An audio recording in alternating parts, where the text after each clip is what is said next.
আমি আল মেহেদি আমার বিজ্ঞানী আকাশুদ্দিন। আজকে আমি আলোচনা করব সৃষ্টিতত্ত্ব আমার আবিষ্কার এ নিয়ে। আজকের বিষয়বস্তু, আলোচনার বিষয়বস্তু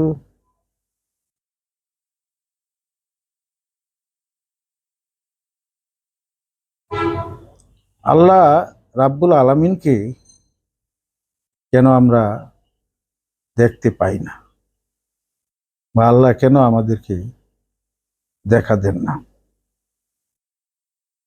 বিষয়টি অনেক জটিল। আমার বয়স 70 বছর হয়ে গেছে। প্রত্যক্ষভাবে দুনিয়ার আকাশে বা দুনিয়াতে কেউ প্রত্যক্ষ আল্লাহকে দেখেছেন এমন কোনো প্রমাণ নেই। নবী রাসূলগণও পারেন নাই দুনিয়ার থেকে আল্লাহকে দেখার। মুসা আলাইহিস সালাম অনেক কাকুতি মিনতি করে আল্লাহকে দেখতে চেয়েছিলেন, কিন্তু দেখার জন্য উনি তুর পাহাড়ে গিয়েছিলেন। সেখানে শুধু আল্লাহ নূরের তাজাল্লির কিছু অংশ পেয়েছিলেন, এতেই পাহাড় পুড়ে গিয়েছিল, উনিও অজ্ঞান হয়ে গিয়েছিলেন। সুতরাং দুনিয়াতে থেকে আমরা আল্লাহকে সরাসরি দেখতে পাই না, বা পাওয়ার কথাও নয়। এর মূল কারণ হলো আমরা যে জগতে বাস করি, এই জগৎটি হলো গতির জগৎ।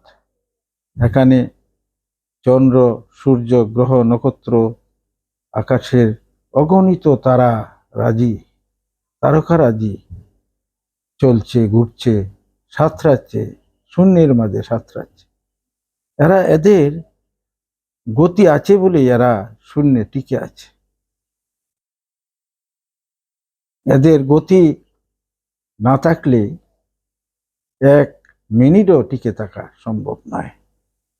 যেদিন কিয়ামত হবে, সেদিন সব কিছুর গতি স্তব্ধ হয়ে পরস্পরের সাথে ধ্বংসলীলায় মেতে ধ্বংস হয়ে যাবে সবকিছু।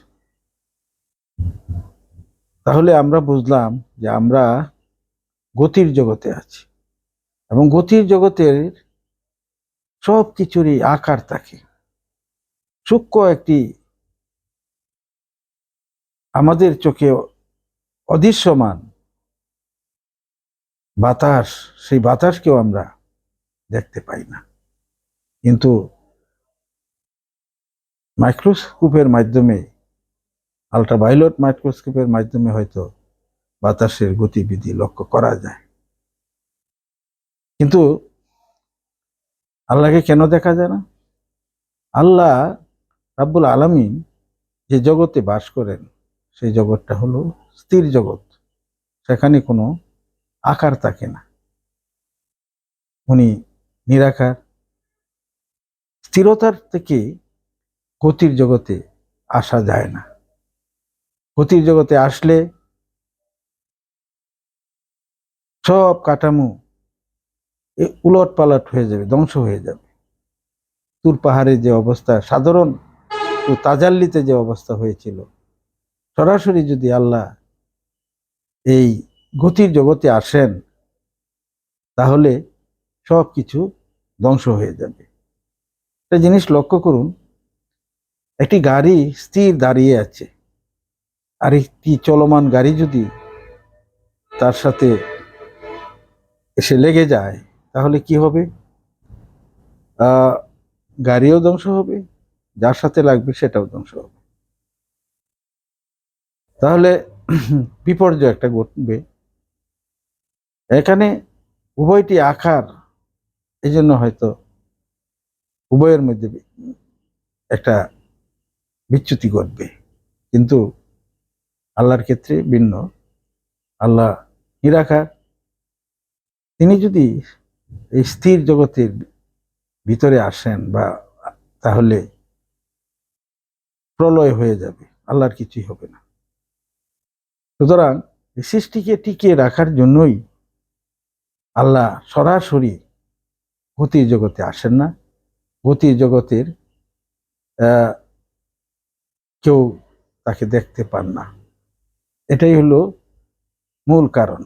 তিনি আছেন পরম স্থির স্থানে, আমরা আছি গতির জগতে।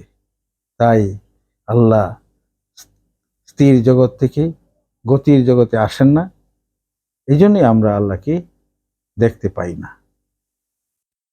আশা করি আমার আজকের প্রসঙ্গের উত্তরটুকু আপনারা অনুধাবন করবেন, এই আশা রেখে আমি আমার বক্তব্য এখানে শেষ করছি। আল্লাহ হাফিজ।